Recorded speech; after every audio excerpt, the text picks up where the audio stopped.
Hello everyone, once again welcome back to All About Mathematics. If you like our content, don't forget to like, share and subscribe our channel. So आज के इस video में हम gate 2017 में पूछे हुए assignment transportation problem के question को डिस्कस करने वाले हैं। ट्रांसपोर्टेशन प्रॉब्लम से क्वेश्चन या फिर असाइनमेंट प्रॉब्लम से क्वेश्चन गेट में हर साल पूछा जा रहा है, सो आप ये टॉपिक स्किप ना करके जाए। Question is Consider the following transportation problem. The entries inside the cell denote per unit cost transportation from the origin to the destination. अब हमें यहाँ से ये तो डेस्टिनेशन दी हुई है और यहाँ से इनकी डिमांड और सप्लाई के लिए ये हमारे पास टेबल दी हुई है। Then we have to find the optimal cost of the transportation equals. हमें यहाँ से ट्रांसपोर्टेशन की कोस्ट फाइंड आउट करनी, ऑप्टिमल कोस्ट आएगी क्या। सो ऑप्टिमल कोस्ट अगर हम यहाँ से फाइंड आउट करनी है, सो पहले तो हम वैल्यू फाइंड आउट करेंगे, फिर वैल्यू फाइंड आउट करने के बाद हम चेकआउट करेंगे यहाँ से कि हमारी कोस्ट ऑप्टिमल है या नहीं। ऑप्टिमलिटी टेस्ट भी हमें लगा के ही देखना होगा, अदरवाइज मान लो हमने क्वेश्चन कर लिया और ऑप्टिमल सॉल्यूशन बन नहीं रहा तो हमारा जो सॉल्यूशन आएगा वो गलत हो जाएगा। सो यहाँ से इस क्वेश्चन को करने के लिए हम यहाँ से मिनिमम कोस्ट मेथड काम में लेंगे। मिनिमम कोस्ट मेथड हम यहाँ से काम में लेने वाले हैं। मिनिमम कोस्ट मेथड कहता है क्या है, मिनिमम कोस्ट मेथड हमें यहाँ से कहता है जो भी कोस्ट हमारे पास मिनिमम हो उसमें हम अलॉटमेंट करेंगे। सो अगर हम पहले यहाँ की एंट्रीज को देखें, एंट्रीज है 4, 7 और 8।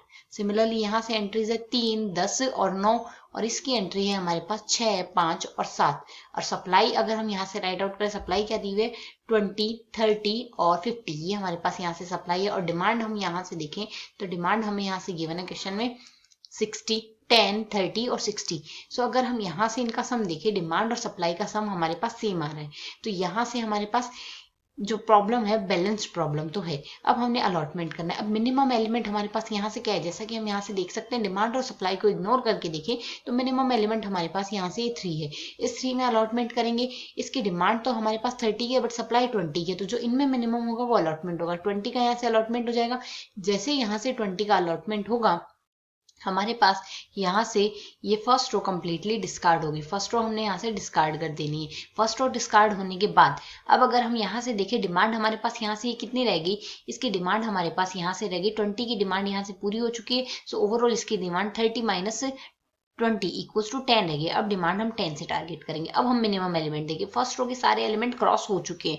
अब अगर एलिमेंट देखते हैं, हमारे पास मिनिमम 7, 10, 5, 8, 9, इनसे मिनिमम एलिमेंट 5 रहा है। इस 5 में अलॉटमेंट करेंगे। अलॉटमेंट यहाँ से डिमांड और सप्लाई को टारगेट रख के करेंगे। डिमांड हमारे पास 60 की है, सप्लाई 30 की है, तो जो मिनिमम है वो होगी सप्लाई। सप्लाई मिनिमम है, सप्लाई 30 की सप्लाई हो जाएगी। इसकी डिमांड 60 की होगी तो उससे क्या हो सकता है, सप्लाई 30 की है। जैसे ही 30 की सप्लाई होगी हमारे पास ये रो कंप्लीटली डिस्कार्ड होगी, क्योंकि अब यहाँ से इसके पास सप्लाई के लिए और माल नहीं बचा है, तो ये डिस्कार्ड होगी। ये डिस्कार्ड होने के साथ ही हमारे पास अगर यहाँ से डिमांड देखें, 30 की डिमांड इसकी पूरी हो चुकी है, सो 30 यूनिट्स इसकी डिमांड के लिए और बची। अब मिनिमम एलिमेंट देख ले, हम अलॉटमेंट कर देते हैं। यहाँ से 7 मिनिमम है, यहाँ से इसके लिए कॉस्ट रहेगी 30 की डिमांड और 30 की इसमें सप्लाई कर देंगे। यहाँ से ये कॉलम डिस्कार्ड हो गया। सिमिलरली यहाँ से इसकी डिमांड 10 की और बची है, यहाँ से 10 की डिमांड इससे पूरी होगी और बाकी बची इसकी डिमांड 10 और है, हमारे पास इसकी 10 की डिमांड इससे पूरी हो जाएगी। सप्लाई भी पूरी होगी, डिमांड भी पूरी होगी। अब हम पहले चेकआउट कर लें। इसके लिए यहाँ से जो कॉस्ट बनी है, हमारे पास मिनिमम कॉस्ट बनी है, ये मिनिमम कॉस्ट के लिए ऑप्टिमलिटी कंडीशन को फुलफिल कर रही है या नहीं कर रही। तो पहले हम चेकआउट करेंगे जो भी हमारे पास यहाँ से अलॉटेड कॉलम्स है उनको राइट आउट करेंगे। तो अलॉटेड कॉलम्स को अगर हम अलॉटेड एलिमेंट्स है उनको राइट आउट करेंगे। सो ui प्लस vj हमने टारगेट बनाना है। जहां अलॉटमेंट नहीं हो उसे स्टार से रिप्रेजेंट कर लेते हैं। लाइक मैं स्टार ऐसा बना रही हूँ। सो यहाँ से फर्स्ट रो में ये एलिमेंट 3 है जिसमें अलॉटमेंट हुआ है, और सेकंड रो में अगर देखिए 5 में अलॉटमेंट हुआ है, तो स्टार 5 में अलॉटमेंट हुआ, बाकी जगह स्टार लिख देंगे। इसी तरीके से 8 में अलॉटमेंट हुआ है, 9 में अलॉटमेंट हुआ और 7 में अलॉटमेंट हुआ है। अब हमने ui plus vj matrix right out करनी है। ui प्लस vj लिखने के लिए हमारा मेथड हम काम में लेंगे। यहाँ तो हम ui राइट आउट करेंगे, यहाँ हम vj राइट आउट करेंगे। जिसमें भी अलॉटमेंट मैक्सिमम हुआ है, किसी भी रो या कॉलम को आप टारगेट कर सकते हो। इस रो में अलॉटमेंट मैक्सिमम हुआ है तो उसके रेस्पेक्टिव ui की एंट्री को 0 मान लेंगे। अब ये जो मैट्रिक्स बनी है ये भी हमारे पास ui प्लस vj से ही बनी है, बट यहाँ से ये ui plus vj allotted cells को लिखा है। अब नॉन अलॉटेड सेल्स हम बनाएंगे, तो नॉन अलॉटेड सेल बनाने के लिए हमारा टारगेट रहेगा ui प्लस vj का फॉर्मेट है यहाँ से हमारे पास। सो इसे हम 7 राइट आउट कर देंगे। ui प्लस vj से ही तो बनी है, ये ui प्लस vj से बनी है, इसकी एंट्री 9 आ रही है। सो यहाँ 9 होगा, 9 प्लस 0 करेंगे तभी तो इसमें 9 मिलेगा। सेम फॉर्मेट 8 प्लस 0 करेंगे, यहाँ 8 मिल जाएगा। अब हमने यहाँ से 9 में x अगर जोड़ा है तो तब हमें 3 मिला है। सो 9 में x जो जोड़ा है, अगर 9 में -6 जोड़ेंगे उसकी वैल्यू हमारे पास 3 आएगी। सिमिलरली 7 में -2 जोड़ेंगे उसकी वैल्यू हमें 5 मिलेगी। सो हमने ui और vj की वैल्यूज निकाल ली है। अब हमने क्या निकालना होगा, ui प्लस vj मैट्रिक्स हमने यहाँ से राइट आउट करनी है। सो ui प्लस vj मैट्रिक्स क्या राइट आउट हो सकती है, जहां जहां स्टार लिखा हुआ था वहां हम एलिमेंट लिखेंगे। तो 8 माइनस 6 की वैल्यू 2 आ जाएगी, यहाँ 3 पहले से लिखा स्टार लगा देंगे। 7 माइनस 6 की वैल्यू आएगी हमारे पास 1। सिमिलरली 8 माइनस 2 की वैल्यू आ जाएगी 6 और 9 माइनस 2 की वैल्यू आएगी 7 एंड देन आएगा स्टार और लास्ट रो में हमारे पास हर जगह हम स्टार लगा देंगे, स्टार स्टार स्टार। ये आ गया हमारे पास यहाँ से। अब अगर हम ये तो हमने ui प्लस vj मैट्रिक्स बना ली। अब हम बना रहे हैं यहाँ से cij मैट्रिक्स। सो cij मैट्रिक्स बनाने के लिए हमारा फॉर्मेट क्या रहेगा, cij मैट्रिक्स बनाने के लिए हम यहाँ से फॉर्मेट रखेंगे, हमने जिन जिन में अलॉटमेंट नहीं किया है वो एलिमेंट लिखेंगे। लाइक यहाँ से 4 लिख दिया, 7 लिख दिया, स्टार लगा दिया। यहाँ से अलॉटमेंट हो चुका था, स्टार लगाएंगे, यहाँ 10 लिखेंगे एंड देन नेक्स्ट दोबारा स्टार लगाएंगे। उसके नेक्स्ट आएगा 6 and then star 6 star star, ये आ जाएगा। अब हमने लिखनी है dij मैट्रिक्स।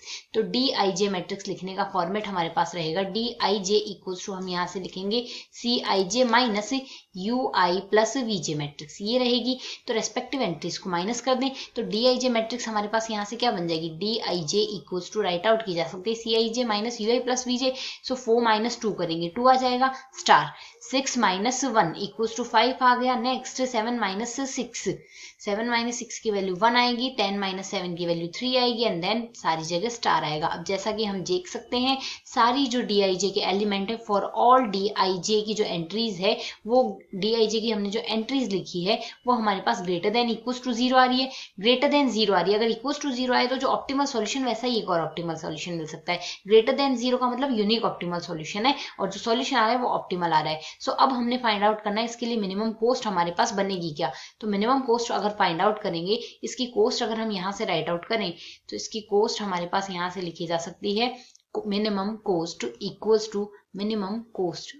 टू आ जाएगा 3 into 20 plus 5 into 30 plus 8 into 10 plus 9 into 10 plus 7 into 30। Implies अगर इन सब का हम सम करके एडिशन करें तो यहाँ से इसकी वैल्यू हमारे पास मिलेगी इस क्वेश्चन के लिए 590। सो गिवन क्वेश्चन का आंसर आएगा हमारे पास 590।